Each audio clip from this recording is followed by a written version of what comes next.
JSB Talks Digital Transformation. Hello and welcome to JSB Talks Digital, the podcast for marketers, digital change agents, and those of you bringing your skills into the digital age. I'm Joanne Sweeney-Burke, and this podcast is brought to you by Digital Training Institute. In this, the second in a series of special shows on digital transformation, I look at how hackathons are being used as a tactic to help solve problems that have a digital solution. A hack is defined as a crude, yet effective, highly creative and unorthodox solution to a problem you can't solve by conventional means. So coming up in today's episode, I have a digital transformation conversation with Leo Exter, co-founder of Hack Belgium. In shoutouts, 3 reasons to attend the Hack Belgium Festival in May. In JSB's column, Digital Transformation, from Conservatism to Disruption. And find out what social media tool saved my working week. Digital Transformation Conversation. Leo Exter, we're here at Hack Belgium. It's my first hackathon, so I'm delighted to be here. Happened to be in Brussels for one day, and this great event is happening. Tell us a little bit about your big vision. We've decided to give ourselves a challenge, so we did. So that's how we started with Hack Belgium. On a slightly more serious note, we see a massive wave of disruption coming towards Belgium, coming towards all of us. Mm-hmm. It's driven by technology, it's driven by latest developments in politics. And we also see not enough people actually putting their heads together to say, okay, so how are we going to deal with it? And we see fundamentally 2 strategies of coping with this incoming wave of disruption. One of it is, running and hiding. And we know that's not going to work terribly well. So the other one that we see is learning how to surf it. So Hack Belgium is fundamentally an effort to find ways to surf this incoming wave of disruption and teach others to do it as well. So the big ambition of the event is not only to produce new businesses that are adapted to the changing landscape, not only to encourage people to start thinking more entrepreneurial and start taking more control over how their lives and their careers are developing, but not only for the 1,000 participants, but actually for the entire country. So it's a very, very ambitious project, and that's why it's called Hack Belgium. So I wonder, we're living through a great time of digital transformation, and to have successful outcomes from your hackathons, people have to embrace the digital age. Do you have any sense that people's fear of digital is paralyzing their progress? Not really. I don't think there is that much fear of digital. Well, first of all, I think it hasn't really connected yet that how disruptive the whole thing is going to be. So there's no fear yet. I'm pretty sure we're going to see the new generation of Luddites pretty soon. Second, I don't think there is a fear of digital as such, it's just the huge unawareness of digital. To give an example, I've known what virtual reality is since mid-90s when Johnny Mnemonic, the fantastic movie, came out. But technophiliac as I am, I still haven't gotten around to playing with a VR headset. And I'm out there playing with the latest phones and then with amazing wrist-based technology. And even I'm not there yet. And it's a technology that's been around for quite a while now. It is becoming widely available. So to me, it's not the fear so much, it's more like the great ignorance, and it's not something that's going to touch me. It's a great Strauss head sand sort of scenario, more than fear. So tell our viewers and our listeners about the concept of a hackathon. How does it work? Well, first of all, Hack Belgium is not really a hackathon. Hackathons have this really strong IT connotation where a bunch of people get together and hack together software.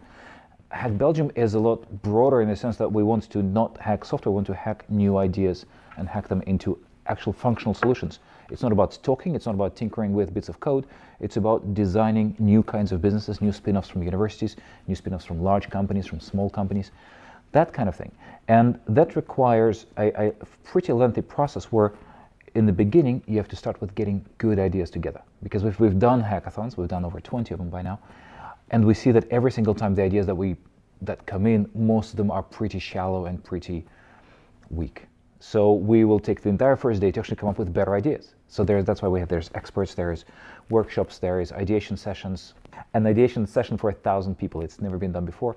So we're putting all of that on day number 1. Day number 2 is all about making these ideas a lot more real. So that's where the technologies come in. We've identified 12 different technologies, things like AR and VR, like drones, like big data, like artificial intelligence, additive manufacturing, or 3D printing, or a small part of this 3D printing. All of these things that participants can play with to visualize how these things can be part of their business. And that really is the magic of Day 2, is you have this massive sandbox full of amazing toys and full of amazing people who can explain how that toy can be useful for your particular idea.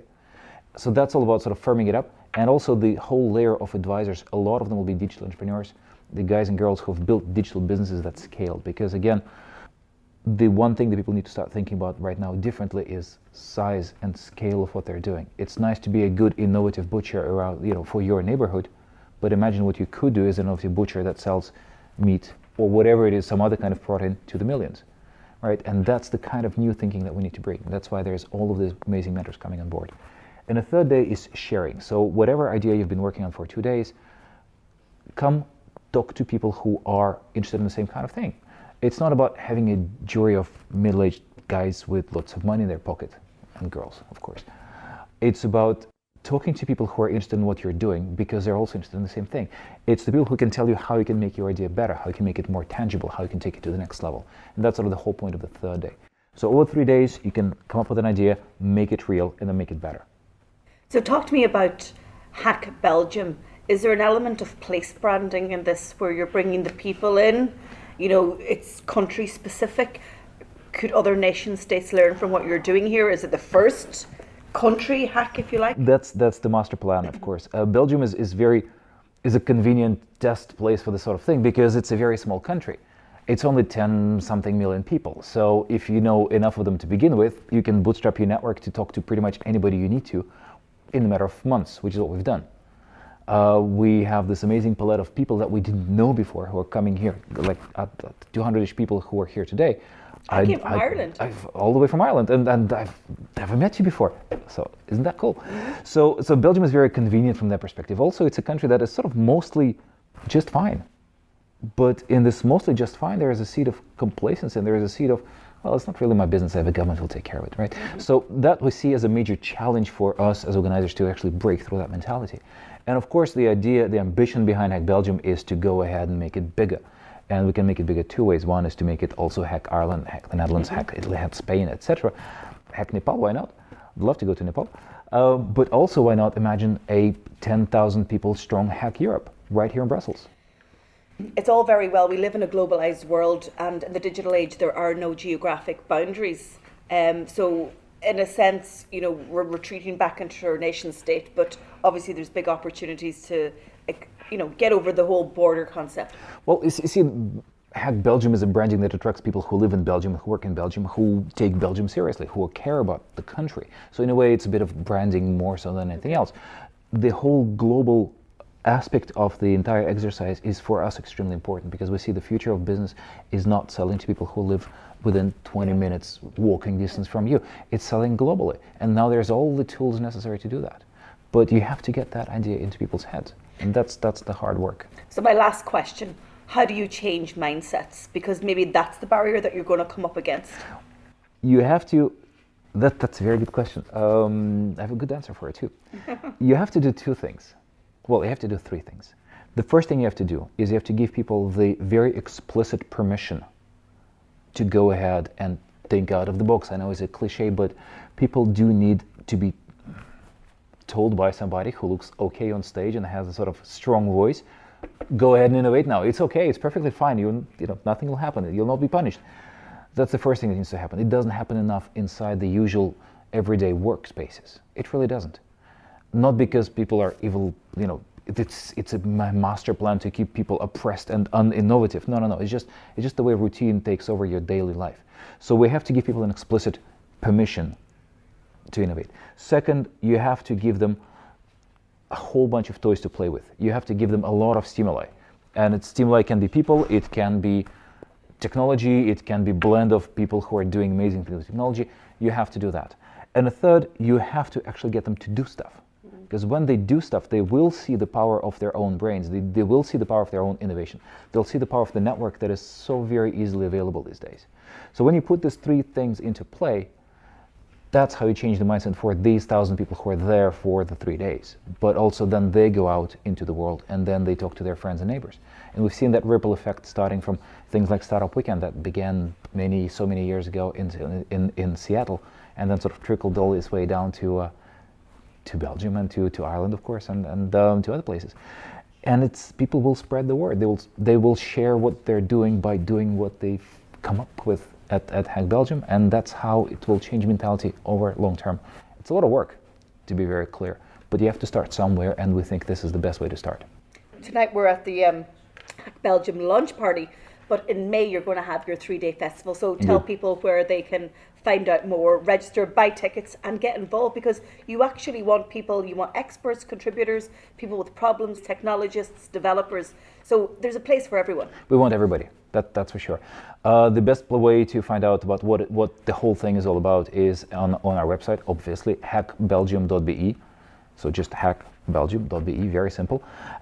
If you have any questions about it, there's contact forms there, but also just come on Facebook. We have a closed group. You need to be, you need to ask for permission to be let in. Well, you let me in, so. I let you in, Yeah. so it wasn't that difficult now, was it? So just join us on Facebook, ask questions in that group, bring your early ideas, bring interesting stuff that gets your brain working and gets your brain hacking. Find us on Twitter, it's at Hack Belgium. On Instagram, it's at Hack Belgium. We're trying to keep the branding very, very consistent. Okay. You see the background there, at hackbelgium.be. So yeah, we're very easy to find, and we hope to see you back in Brussels in May, and we hope to see all your listeners and all your viewers also here. Thank you so much, Lee. It's been a My pleasure. Absolutely. And I look forward to watching with interest. And Ireland has population only 50% of Belgium, so I'm sure we can. That's got to be maybe very easy to do. Absolutely. Looking forward to doing that. Thank you. Thank you. Shoutouts. In this part of the show, I give shoutouts to brands and individuals whose work online is worth talking about. In this episode, I'm giving shoutouts to Hack Belgium and 3 reasons why you should attend their upcoming festival in May. 1. Organisers describe the festival as a massive hack festival to build a better Belgium. 2. Hack Belgium is the first hackathon being organised with a country's problems in mind. I love the organisers' big vision. They say they're creating the biggest concentration of talent, expertise and resources Belgium has ever seen, all primed for a single purpose: to help. 3. The hackathon will not just focus on one part of life in Belgium. In fact, they have set 15 Herculean challenges to build a better country. From smart, sustainable agriculture to inclusive, seamless financial services, a clean, circular nation, and work for all. It truly is an inspiring vision. Lastly, you can attend the 3-day festival of ingenuity, technology, and business innovation for a better Belgium. And why not learn from this country hack concept for your country or perhaps for your organisation? Tickets are now on sale for as little as €75. Hack Belgium takes place on the 4th, 5th and 6th of May 2017 in Brussels. You can find out more by logging on to hackbelgium.be.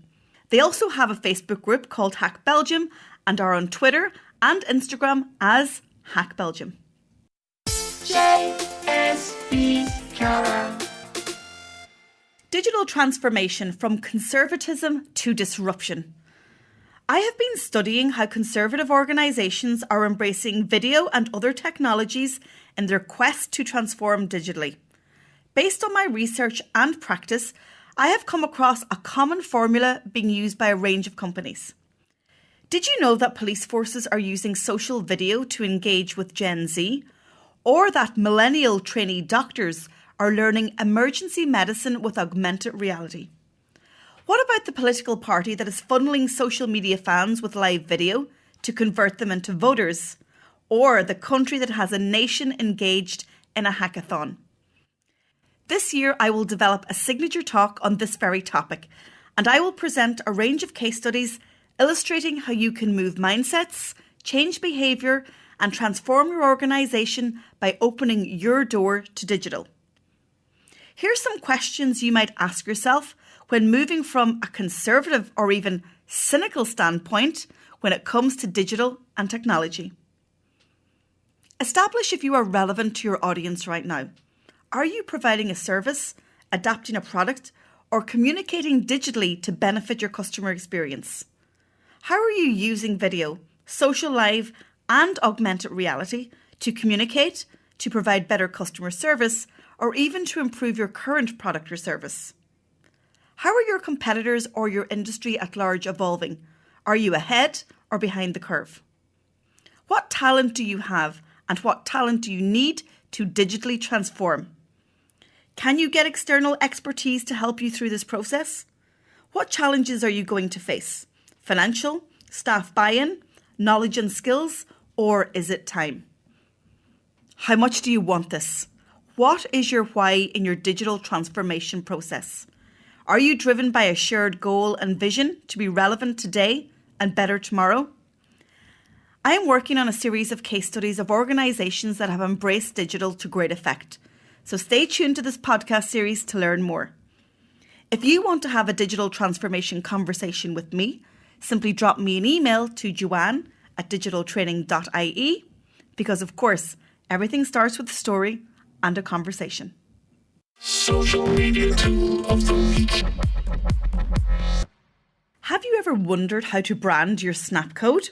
Well, the social media tool that saved my working week is Snap Tag Editor. It allows you to upload your logo, a photo, or another PNG or JPEG file to sit behind the snapcode ghost icon. You can also change the colour of the QR snapcode to match your branding. Here's how to use it. Log on to snaptageditor.com, add your snapcode, upload a background image of your choice, change the background size so it fits perfectly into the ghost icon, change the background colour to match your brand, and then download it. You can use this new snapcode on your website, as your social profile photo, and or on your business card and email signature. Have a look at my customised snapcode on the blog associated with this podcast at digitaltraining.ie. Now, off you go and pimp your snapcode by logging on to snaptageditor.com. Thanks for tuning into the second episode of JSB Talks Digital Transformation. I hope you're enjoying this special series. As always, I have everything discussed on today's show on my blog at digitaltraining.ie. If you or your organisation is involved in digital transformation, then please get in touch and we can discuss having you on my show. Just drop me an email to joanne@digitaltraining.ie and write podcast in the subject line. To ensure you never miss an episode of JSB Talks Digital Transformation, make sure you subscribe on your smartphone, on iTunes or Stitcher. You can also subscribe on SoundCloud. I'd love your feedback on this series, so be sure to tweet me your thoughts to @tweetsbyJSB or post a comment on our Facebook page at Digital Training Institute. I'm Joanne Sweeney-Burke. This is JSB Talks Digital Transformation. Thanks for listening, and I'll talk to you soon. JSB Talks Digital Transformation.